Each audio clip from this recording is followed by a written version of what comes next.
안녕하세요. 산야초 신원철입니다.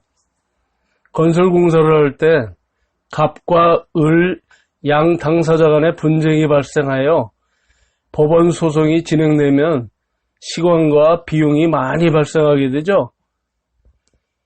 그래서 그 시간과 비용의 소모를 줄일 수 있는 방법으로 건설 관련 법령에는 조정제도를 두었습니다. 그러면 오늘은 건설공사와 관련하여 건설산업기본법, 국가계약법이나 지방계약법, 하도급법에 각각 규정되어 있는 조정제도를 알아보도록 하겠습니다. 건설 관련 법령에 명시한 분쟁조정기구를 보면은 우선 국토교통부는 건설산업기본법의 건설분쟁조정위원회를 규정하고 있습니다. 그리고 기획재정부는 국가계약법의 계약분쟁조정위원회, 행정자치부는 지방계약법의 지방자치단체 계약분쟁조정위원회를 규정하고 있고, 공정거래위원회는 하도급법의 하도급분쟁조정협의회를 명시하고 있습니다. 그러면 제일 먼저 건산법에 규정된 건설분쟁조정위원회를 살펴보겠습니다. 건설분쟁조정위원회의 설치 목적은 건설업 및 건설용역업에 관한 분쟁을 조정하는 것입니다. 분쟁을 조정할 내용으로는 첫째, 설계, 시공, 감리 등 건설공사에 관련된 자 사이의 책임에 관한 분쟁이고, 두 번째로는 발주자와 수급인 사이의 건설공사에 관한 분쟁입니다. 이때 국가계약법 및 지방계약법의 해석과 관련된 분쟁은 제외하여 국가계약법 및 지방계약법의 분쟁 조정 내용을 따로 규정하고 있습니다. 세 번째로는 수급인과 하수급인 사이의 건설공사 하도급에 관한 분쟁인데, 이것도 하도급법을 적용하는 사항은 제외하고 있습니다. 네 번째로는 수급인과 제3자 사이 시공상의 책임 등에 관한 분쟁이고, 다섯 번째는 건설공사 도급계약의 당사자와 보증인 사이의 보증 책임에 관한 분쟁입니다. 그 밖에 대통령령으로 정하는 사항에 관한 분쟁도 분쟁조정 내용으로 되어 있습니다. 그러면 대통령령 제65조를 보면은 수급인 또는 하수급인과 제3자 간의 자재의 대금 및 건설기계 사용 대금에 관한 분쟁, 그리고 건설업의 양도에 관한 분쟁과 수급인의 하자담보 책임에 관한 분쟁, 건설사업자의 손해배상 책임에 관한 분쟁도 분쟁 조정 내용으로 하고 있습니다. 건설분쟁조정위원회의 설치 현황을 보면 국토교통부 장관 소속으로는 중앙건설분쟁조정위원회가 있고, 지자체장 소속으로 지방자치단체 건설분쟁조정위원회가 있습니다. 그리고 각 위원회에 사무기구가 설치되어 있는데, 사무국과 위원회의 조사 업무를 보조하는 전문위원이 있습니다. 각 위원회의 구성은 위원장 1명과 부위원장 1명을 포함한 15명 이내로 구성하게 되어 있습니다. 건설분쟁조정위원회의 조정 절차를 보면 당사자 중 어느 한쪽으로부터 분쟁의 조정 신청이 접수되면 위원회는 신청 내용을 상대방에게 통지해야 합니다. 그리고 조정 신청을 받은 날로부터 60일 이내에 심사하여 조정안을 작성하게 되는데, 정당한 사유가 있을 경우에는 60일 범위에서 기간 연장도 가능합니다. 당의 사안 심리 후에 당사자에게 분쟁 해결에 관한 합의를 공고하거나 별도의 조정안을 작성하여 당사자에게 제시하여야 합니다. 그리고 양 당사자가 제시받은 날로부터 15일 이내에 그 수락 여부를 위원회에 통보하면 즉시 조정서를 작성하여 위원장과 양 당사자가 조정서에 서명 또는 기명 날인함으로써 조정이 성립이 됩니다. 그리고 그 확정된 조정서상의 내용은 재판상 화해와 동일한 효력을 가지게 됩니다. 법적인 권리를 가진 사람이 법에 호소할 수 있는 기간을 소멸시효라고 하는데, 소멸시효가 끝나게 되면은 법의 권리를 주장할 수가 없습니다. 그러나 조정을 신청할 경우에는 그 소멸시효가 잠시 중단되는 효력이 있습니다. 단 신청을 취하거나 조정을 거부 또는 조정 중지의 경우에는 중단의 효과가 없고 소멸시효는 계속 진행이 되게 되어 있습니다.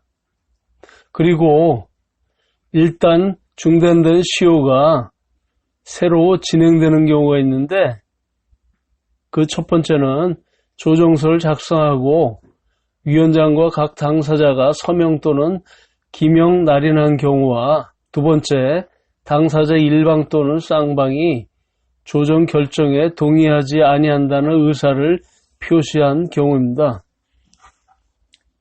조정 신청의 비용 분담은 분쟁 조정을 위한 감정, 진단, 시험 등에 사용되는 비용을 신청인이 부담하게 됩니다. 다만 당사자 간의 약정이 있는 경우에는 그 약정에 따르도록 되어 있습니다. 다음은 지방자치단체 계약분쟁조정위원회를 살펴보겠습니다. 계약법에 의한 분쟁의 진행 단계는 두 단계로 이루어집니다. 그 첫 단계는 이의 신청으로서 지자체와의 계약 과정에서 불이익을 받은 자는 해당 지방자치단체의 장에게 그 행위의 취소 또는 시정을 위한 이의 신청을 제기할 수 있습니다. 그리고 2단계의 분쟁조정 신청은 1단계 이의 신청이 받아들여지지 않은 경우에 계약분쟁조정위원회에 재심을 청구하는 것을 말합니다. 먼저 제1단계 이의 신청입니다. 이의 신청의 대상은 시행령 제110조에 종합공사는 추정가격 30억 원 이상인 공사, 전문공사는 추정가격이 3억 원 이상인 공사에 이의 신청을 제기할 수가 있습니다. 그리고 이의 신청 기간은 민원인은 불이익을 받은 날로부터 15일 이내에, 불이익을 받은 사실을 안 날로부터 10일 이내에 신청해야 합니다. 그러면 지자체장은 신청일로부터 10일 이내에 심사하여 시정 등의 조치를 하고 그 결과를 신청에게 통지를 합니다. 그리고 지자체장의 조치에 이의가 있는 자는 통지받은 날로부터 15일 이내에 지자체의 계약분쟁조정위원회에 재심을 청구할 수가 있습니다. 이의 신청을 할 수 있는 내용은 국제입찰에 의한 지자체 계약의 범위에 관한 사항과 입찰 참가 자격과 관련된 사항, 그리고 입찰 공고와 관련된 사항, 낙찰자 결정과 관련된 사항, 그 밖에 계약금액의 조정이나 지연배상금, 계약기간의 연장과 관련된 사항입니다. 그리고 분쟁 해결 방법을 사전에 합의할 수가 있는데, 공공공사의 계약 당사자는 분쟁을 효율적으로 해결하기 위하여 계약을 체결하는 때에 분쟁의 해결 방법을 정할 수가 있습니다. 그 한 가지 방법은 지방자치단체 계약분쟁조정위원회에 조정을 신청하거나, 두 번째 방법은 중재법에 따른 중재를 하는 방법입니다. 다음은 계약분쟁조정의 2단계인 지방자치단체의 계약분쟁조정위원회에 재심을 청구하는 것입니다. 입찰 관련해서 이 신청 불복에 대한 재심 청구를 심사 조정하기 위해서 행정자치부에 계약분쟁조정위원회를 설치하였습니다.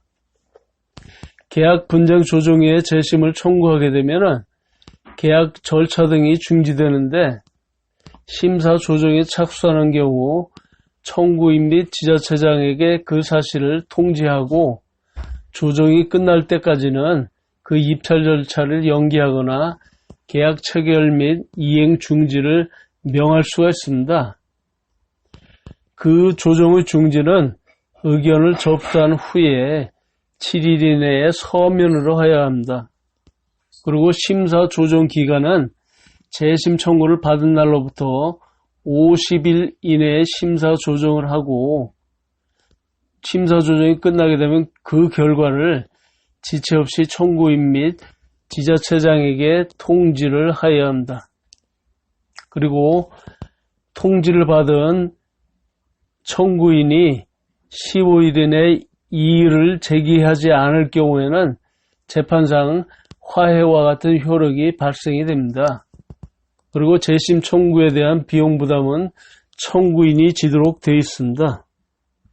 분쟁조정기구 마지막으로 하도급법에 규정된 건설하도급 분쟁조정협의회를 보도록 하겠습니다. 하도법 제24조 제1항에 한국공정거래조정원은 하도급 분쟁조정협의회를 설치하여야 합니다.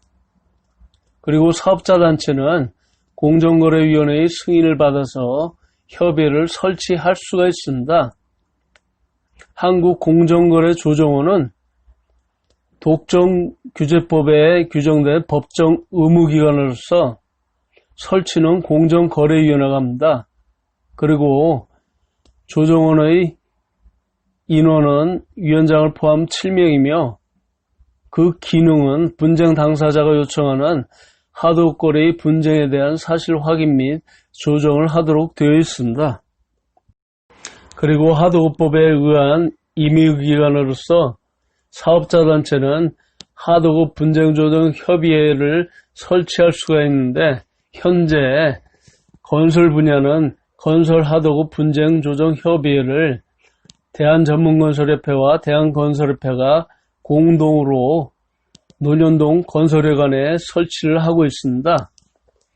그리고 협의회 인원은 협의회에서 정하는데, 다만 공정거래위원장의 승인 사항입니다. 그 기능은 분쟁 당사가 요청하는 하도급 거래의 분쟁에 대한 사실 확인 및 조정으로 되어 있습니다.